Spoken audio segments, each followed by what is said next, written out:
and that will be steps to take before and after an audit. This will be presented by Lindsey Hoff. She is a manager in our York office. She joined SEK in 2025, has 13 years of experience, graduated from Penn State with a Master of Accounting degree and an economics minor, specializes in performing audits of local governments. Her relevant experience and knowledge related to federal grants and uniform guidance audits. And she lives in York with her fiance, Mike, 2 daughters, Riley and Skylar, and their 2 dogs, Freya and Knight. Go ahead, Lindsey. Thank you, Christina. Good morning, everyone. Today, I'm going to go through some key items about steps we should be taking before an audit as well as after an audit. So as we have up on the slide here, it's just an overview of the key topics we will be covering under each subject and includes the major points we'll be hitting. So we are going to talk about how an audit is a year-round process, what items we should be gathering for the audit, reconciliations that you as the organization should be doing, any items you should have available, including footnote items for those who create full financial statements, and also talking a little bit on some grants, including federal grants. I know we've hit that already this morning, so I won't be spending a ton of time on that, but we will hit that a little bit. And then the other major topic is just steps to take after an audit, which will include the board's review of the audit, management's review of the audit, and potential areas in which your organization can improve. So moving on here to our first topic. So as I alluded in the overview, an audit is essentially a year-round process. So I know sometimes we may think about an audit and the fact that it only seems to happen a few weeks, during the year, and then it's kind of done. However, we really need to be kind of changing our mindset and thinking about it more as a year-round process. So most of the items on this slide will help you to prepare for the audit better, but also ensure that you as an organization are considering changes and issues or concerns timely, and also discussing them with your auditors. They are happening or even before they happen, so that these items are not an afterthought and hopefully will not result in any audit differences or corrections or issues later on. So as noted on the slide, you should be keeping a list of important changes throughout the year, which include changes to, I like to call it the 3 Ps, your people, your processes, and your procedures. So any of those changes we'd want to be made aware of. It helps us as we're performing the audit to understand if somebody, left their role, if the process has changed, what that impact will have on us as well as the organization. And then ultimately any sort of procedure changes or internal control changes as well. The other item on here in that first topic there is also system changes. So if you did happen to have some sort of system change, obviously that could impact us from an audit standpoint, just in maybe the type of reports we're used to getting. We're not going to get those anymore, as well as understanding the system. So we are required to understand what you're using on your end from a system standpoint as well. So the next bullet point we have here is reaching out to your auditor as things come up. So please do that. We don't want to wait until the audit happens to understand that maybe there was some complex or unusual transactions that may have happened during the year, and maybe you're struggling with some of those considerations around that. Maybe there's significant activities like any debt issuances or any operational changes, how you're doing things, and of course, any compliance issues you might have, such as fraud or noncompliance with grants or regulations. These are all items that hopefully we can kind of transverse those together as you're going through them to help not only from an accounting standpoint, but an auditing standpoint to kind of have some of those key discussions and conversations, but also to allow you to navigate them maybe a little better because of those conversations with us, maybe things we've seen on other clients or dealt with in previously in the past, that we can kind of lend those experiences and knowledge to you as you're navigating some of those things.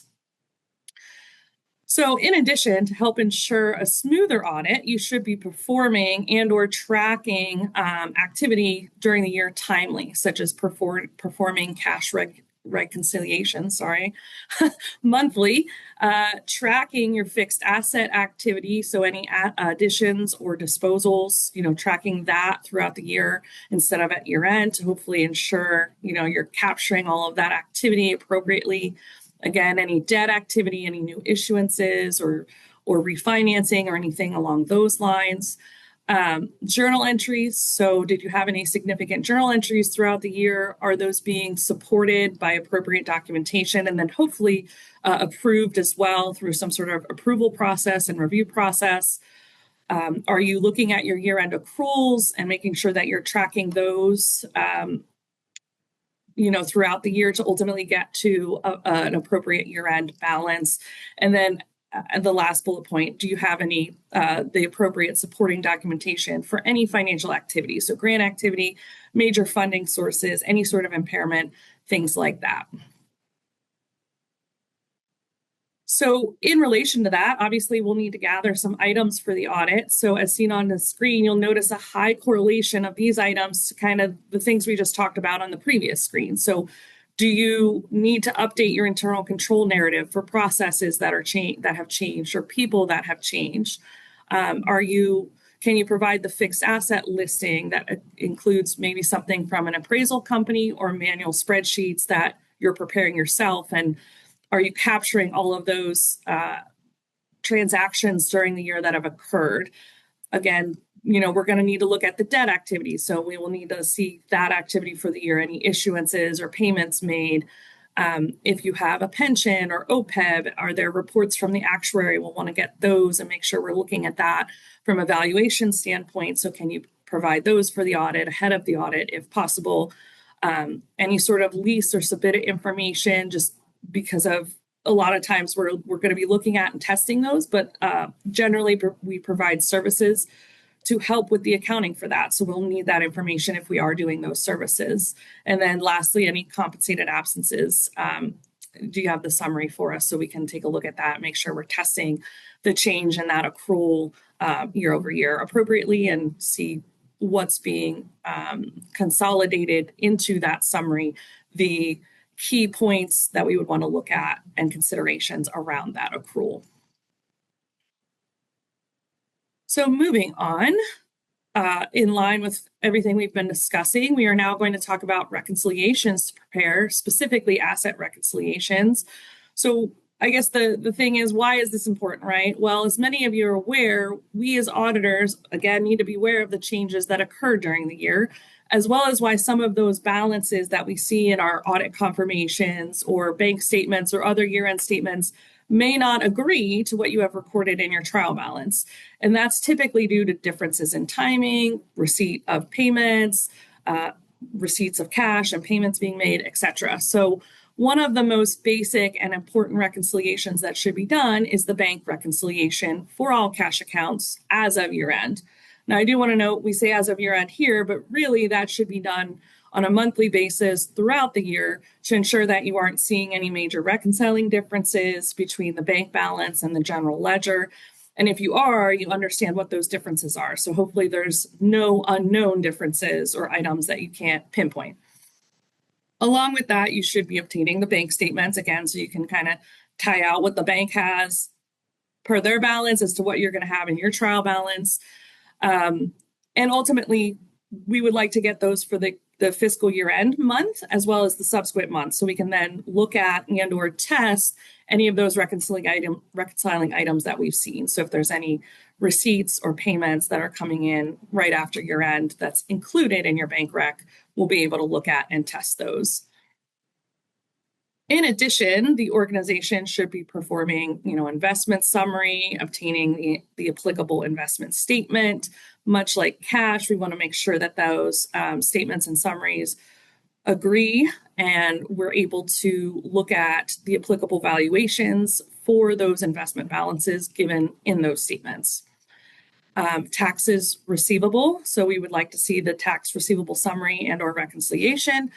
Generally, this is one of the largest revenues for most governmental clients, so this is a high area of audit focus, and ensuring that the revenue and ultimately any outstanding receivable is appropriately reconciled, including, as noted on the screen, any unavailable tax revenue will just help ensure appropriate recording, and ultimately it's something we're going to be looking for, asking for, and just needs to be, prepared ahead of the audit so we can get in and make sure we're looking at those balances appropriately. Interfund activity, also known as, due to, due from, is typically like what we hear So we need to make sure that that's all balancing out. So they should be equal and offsetting. The same with the interfund activity. This is an area that we often find or can find mistakes in, and an easy item to catch ahead of the audit, and something you can and should be looking at just, during the audit year to make sure that's all reconciling appropriately. And then lastly, if there's any inventory or prepaid asset summaries, much like investments in cash, we need to ensure that those items in those summaries are appropriate. So, preparing those reconciliations ahead of time will just allow us to help review and test those balances, as well as, ultimately at the end of the day, ensure that you're recording all of these balances appropriately as you're reconciling throughout the year. So on the liability side, the organization should be preparing and reviewing, the accounts payable listing, any retainage payable related to your construction in progress, if you have escrow deposits, accrued payroll benefits, payroll withholding summaries and listings. So as auditors, we often find missed items or things that weren't captured appropriately as it relates to payable or payable or payroll items.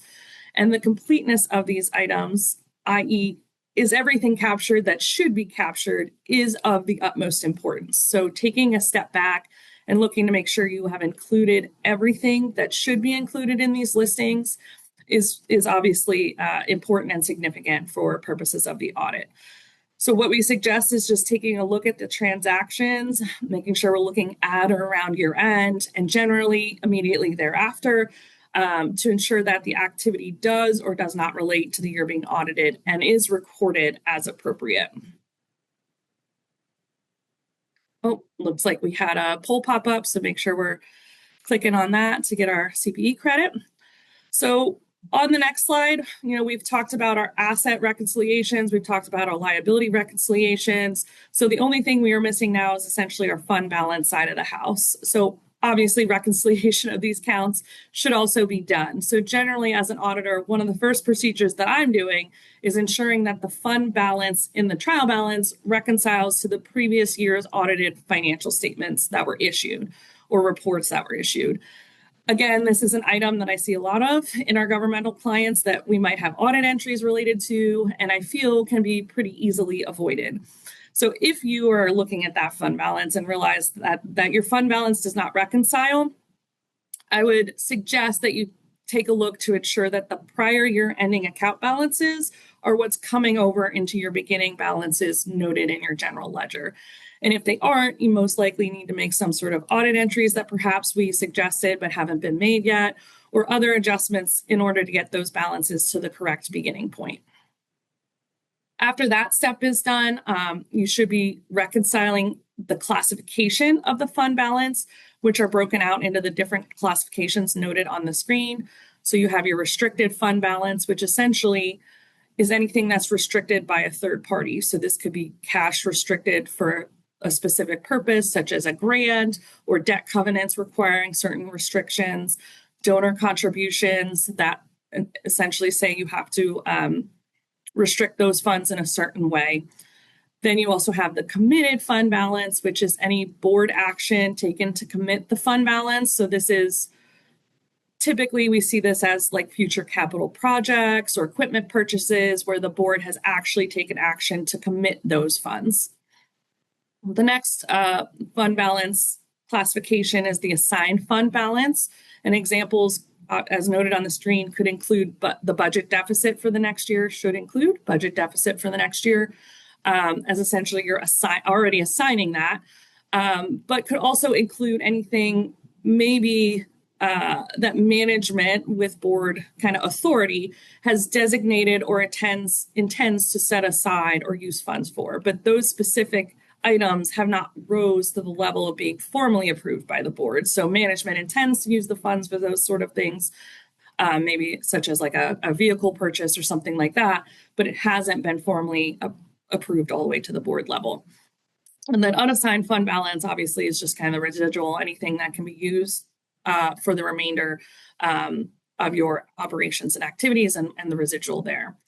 So the last item on the screen, we suggest reviewing your fund balance policy on an annual basis just to make sure it, one, appropriately reflects what the organization is doing, but also to ensure you're complying with those policies going forward.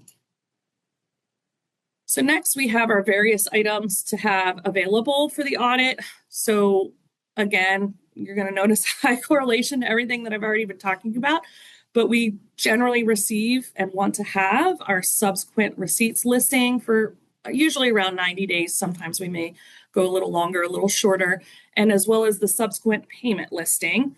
And these help us with receivable and payables testing respectively, and will be likely something that the auditors are just going to ask for. So it just helps us in those testings and sometimes with our cash reconciliations and other items.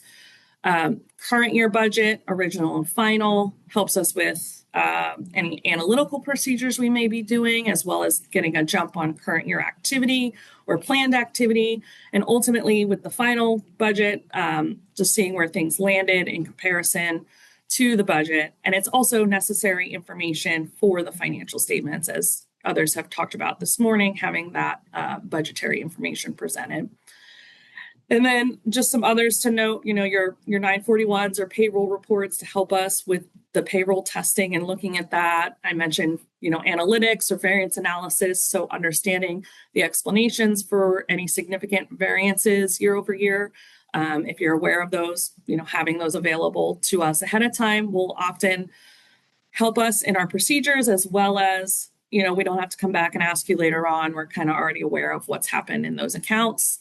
Any summary of any threatened or pending litigation. So this, from a disclosure standpoint, could be an impact there, or also just making sure if there is any pending or threatened litigation that we're considering that from an audit standpoint. Should there be an accrual made? Again, the disclosure aspect. Review of attorneys utilized during the year. So we do send attorney letters to kind of validate litigation matters.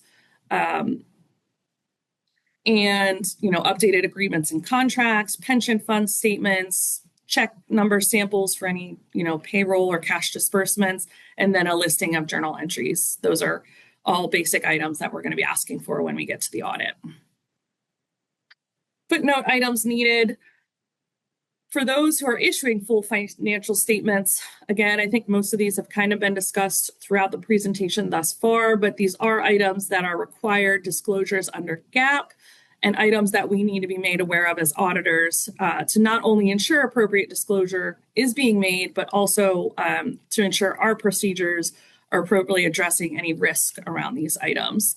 So those items include any related party activity or joint venture activity. Again, the construction in progress, any signed contracts or commitments related to that for disclosure purposes in, after year end even could be a subsequent event. Summary of any unspent bond proceeds, any significant subsequent event. So debt issuances, I mentioned the construction commitments already, summary of tax abatements, and then any summary of conduit debt.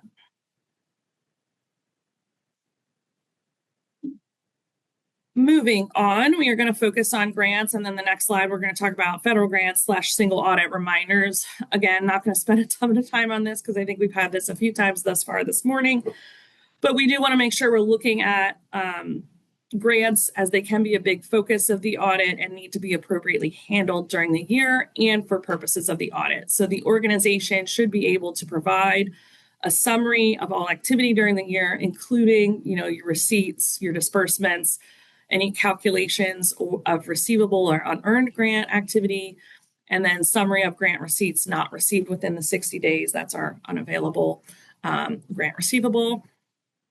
And then in addition, we need to be ensuring we are looking at the allowable uses of those grants and timelines for using those funds.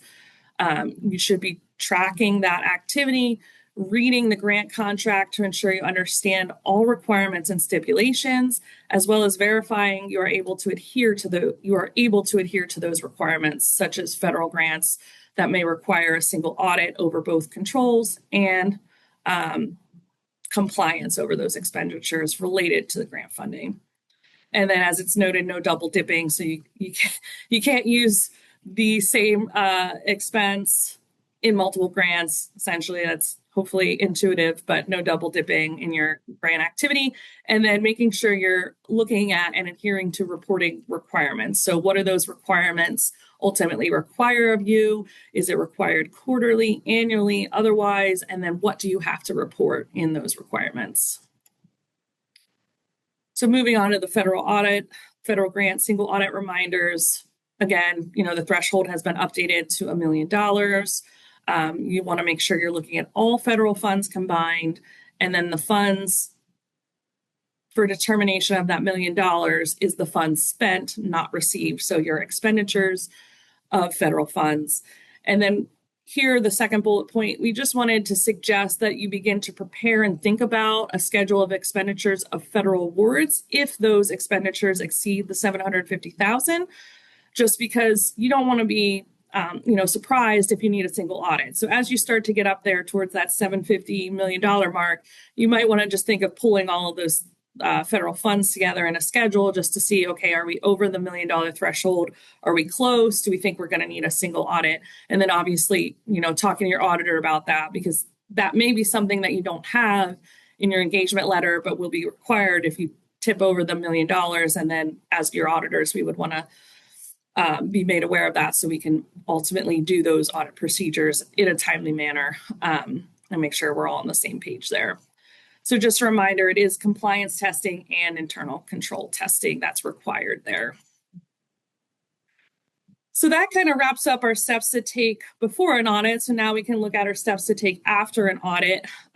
So as mentioned, kind of the first bullet point here is our board's review of the audit. So after we get the audit completed, typically we'll have some sort of audit presentation with the board or those charged with governance. Could be in the form of maybe a draft meeting or an actual presentation. And we will go over various things such as, were there any difficulties in getting the information from management? Was it received timely? Was it correct? And did management impose any limitations on us? So those are all things that kind of challenge the audit and or may delay the audit. So we want to make sure we're talking to the board about that. Hopefully we don't have any of those problems. Next bullet point, were there any actual disagreements with management? So for some reason, we had a certain viewpoint on maybe an accounting transaction or something like that, and management disagreed with us. Did we have any kind of contention there, and how did we ultimately get to resolve that to issue our audit opinion? And then any areas management, the board needs or wants consultation on. So sometimes, management, as alluded to kind of in our accounting services, maybe management doesn't have those skills to do some of the accounting, look into some of the accounting transactions or help prepare the financial statements. So is there anything that we can help with on the management side through like a consultation perspective and or provide, outsourced services for if need be, based on some of the items I noted earlier, like maybe we're handling leases for you guys or subpoenas or something like that. And then were there any significant journal entries made during the year that we would want to test, look at, that sort of thing, and make the board aware of? Moving on, so were there any areas of improvement? So a lot of times, as a result of the audit, we do identify certain things from like a control standpoint. Were there any significant deficiencies or material weaknesses? Do we have recommendations from the prior years that needed to be followed up on? And were they followed up on adequately in the current year? Can we help make the board or those charged with governance aware of those areas of improvement? Ultimately, what is the financial health of the organization? So do we think they are in good financial health? Do we have any concerns with maybe cash management or cash flows or anything like that? And can we present that information to the board to help them ultimately in their decision-making going forward? And then any significant changes to the financial statements. So again, new accounting pronouncements, new footnotes, disclosures, anything like that that might have changed in the current year financials. And then ultimately at the end of the day, the board is going to hopefully accept the audit so that we can then issue, if we haven't already issued, our audit and provide all of those final documents and reports. So next we kind of have management's review of the audit. So moving on, there are a few deliverables provided either to management or from management. This first item is a deliverable that is ultimately provided from management to us. That is the client representation letter. And it actually just highlights various items that management is ultimately responsible for. So what is management responsible for? So as noted in the first slide, management is responsible for the financial statements. So even if we, the auditors, are helping you draft those financial statements or prepare them, ultimately, at the end of the day, management needs to own and is responsible for those statements or reports, and they need to be comfortable with everything included in them and the balances and discussions being presented. Other items noted in the representation letter is that there was sufficient communication of key transactions. So management provided that communication to us. There is sufficiency of the footnotes. There was review and approval of journal entries. They confirmed that all information was provided to us during the audit that we requested, and that, again, confirmation that adequate considerations were given regarding fraud or any suspected fraud, and that was ultimately communicated to us. And then lastly, communication of any compliance issues, if that is applicable, we would need to be made aware of that.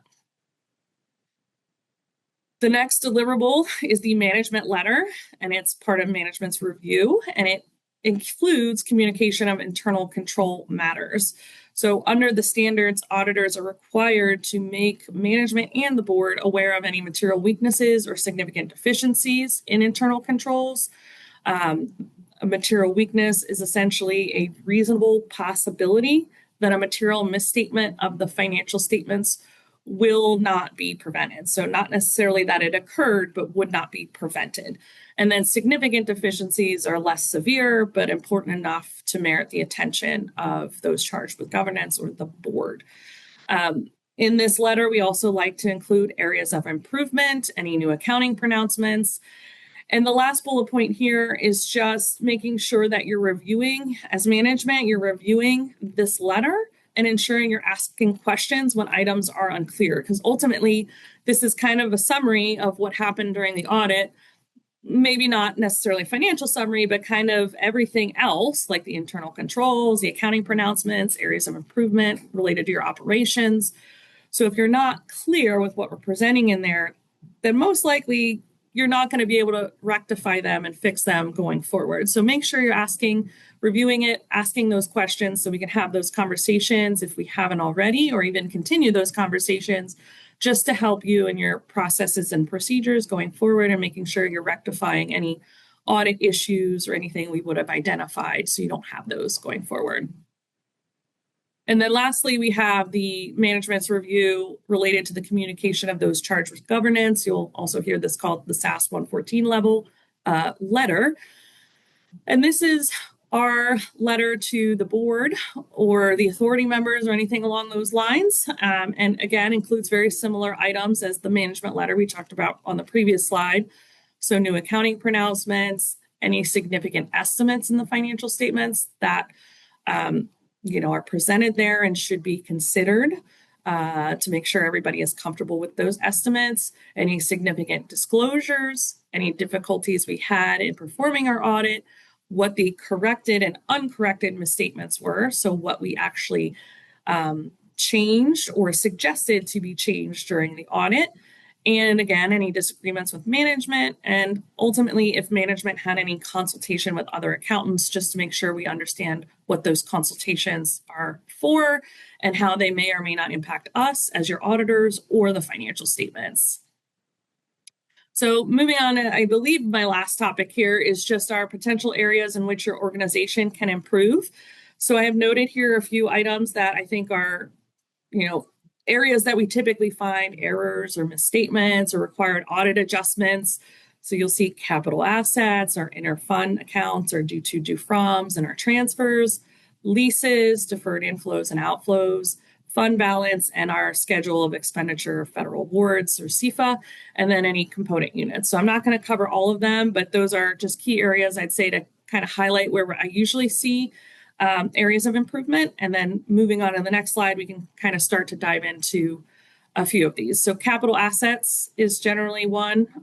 Looks like we have a polling question, so make sure you grab that. So additions, are you tracking those through the year instead of summarizing them at year end? Obviously, I think throughout the year, you're going to have a more complete and accurate tracking of those additions, as it generally happens in real time, as opposed to coming in at year end and trying to remember what all we added, when, where, and obviously the summarization of those additions is going to be much harder all at once at year end to get a complete and accurate listing. Again, we have the retainage noted on here, so any retainage payable and the definition of that in case you need a reminder there. Disposals, this is one of the areas that I'd say is more challenging for an auditor because we don't have insight usually into when assets are disposed of, when they should be disposed of, if they're at the organization anymore. So making sure you have a process and policy in place to go in and look at your assets on your fixed inventory or your fixed asset listing, and make sure you're taking inventory of that on a regular basis to ensure those assets are still being utilized and still in possession, and that there is nothing included on that listing that is no longer there that should be removed. Then obviously disclosures, we have various disclosures around capital assets. So just making sure we have the roll forward, beginning balance plus all the activity gets us to ending balance. Any significant commitments related to project, those are all things that we need to have considerations around from a disclosure standpoint. So just making sure you're kind of keeping that in the back of your mind as you're going through that area. Moving on, we have our interfund accounts. So again, the due to, due froms that I kind of talked about earlier. So your due to, due froms are essentially activity that will be paid back between the funds. There's an example here on the screen, but just making sure that we're looking at that. We're making sure those transactions balance out between the funds. We're considering whether those amounts will be paid back. And if not, as noted on the slide, if it's not going to be paid back in more than 1 year, it should be segregated on the financial statements. And then at least annually, we're tracing those amounts between the funds and reviewing those to determine if any amounts should be forgiven or will not be paid back. So just looking into our due to, due froms between the funds and going through that thoroughly. And then on a transfer side, this ultimately is activity that will not be paid back between the funds. So a few examples here, but again, just making sure we have the transfers and those are balancing out as well and taking a look at that.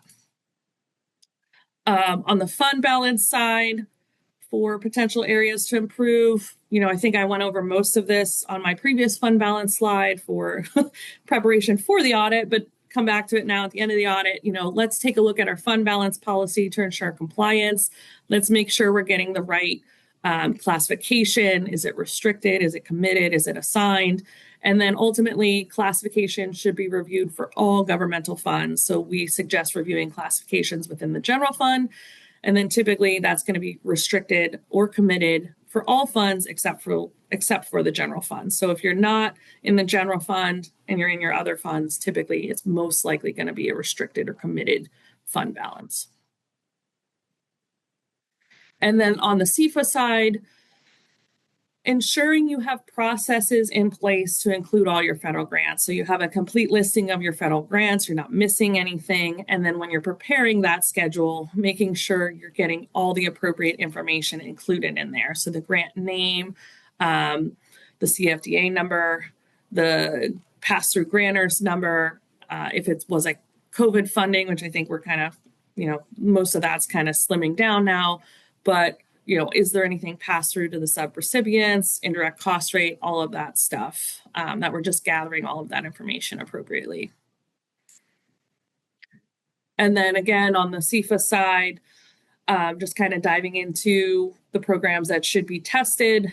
Here we have a couple considerations. Again, if it's programs with over $1 million of federal expenditures that have not been tested in the last 2 years, then it's going to be tested in the current year. So make sure you're kind of thinking about that as the year goes on and as we prepare for the audit. Ultimately, any new programs that may not have been tested previously could be included as a federal program that must be tested. And even if the program is less than that $1 million threshold, it still may need to be tested just based on our risk assessment and overall coverage that we have to obtain.